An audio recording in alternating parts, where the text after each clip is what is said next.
Moving forward, let's talk a little bit about RNC Chair Reince Priebus. So listen to this. He is trying to push through bills all over the U.S. in different states. I know Virginia is one. There were a handful other. We talked about one or two the other day on the show as well. But they're trying to get these through in a whole bunch of different states now that will guarantee, these are bills that would guarantee Republican presidential victory. Now, I know you're probably thinking, well, wait a second, Kyle, how can you possibly secure that, right? Well, as you guys know, the GOP maintained control of the House of Representatives even though they lost in the House by 1.3 million votes, right? Think about that. The Democrats won this last election by 1.3 million votes in the House, and they still don't even have a majority. They still don't even have one more congressman, one more representative than the Republicans do. The Republicans still have more people. How is that possible, right? And the answer is gerrymandering.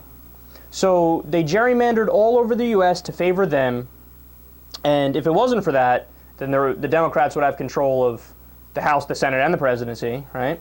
And that's, by the way, exactly what the American people want right now, but they managed to gerrymander and cheat so that they could keep the House. And so the bills that Priebus is proposing and that the RNC is pushing, it determines the presidential election. It divvies up the electoral votes by district. So do you get that? So this election, Obama had 332 electoral college votes. Romney had 206. And had these rules been in place in all the states before this election, you know what the final total would have been, electoral votes? Romney 273, Obama 262. We would be talking about President Mitt Romney right now if the bills that RNC and Reince Priebus are pushing right now become law. That is some scary shit. Man, I'm telling you, the Republican Party has given up all pretense of caring what the American people think, right?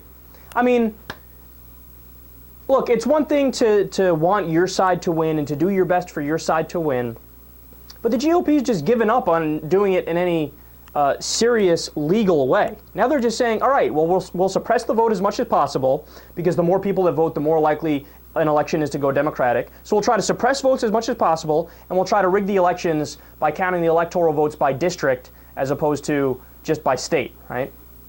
These guys are ridiculous. And think about this, too. Obama won popular vote by millions. By millions. And it still would have, if the system they want gets into place, they say, ah, it's nice, we win.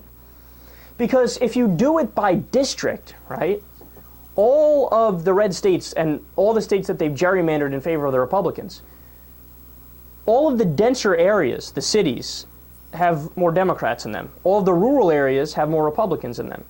So if you gerrymander efficiently enough from the Republican perspective, if you do it, as slimy as possible, you can secure any election for a Republican.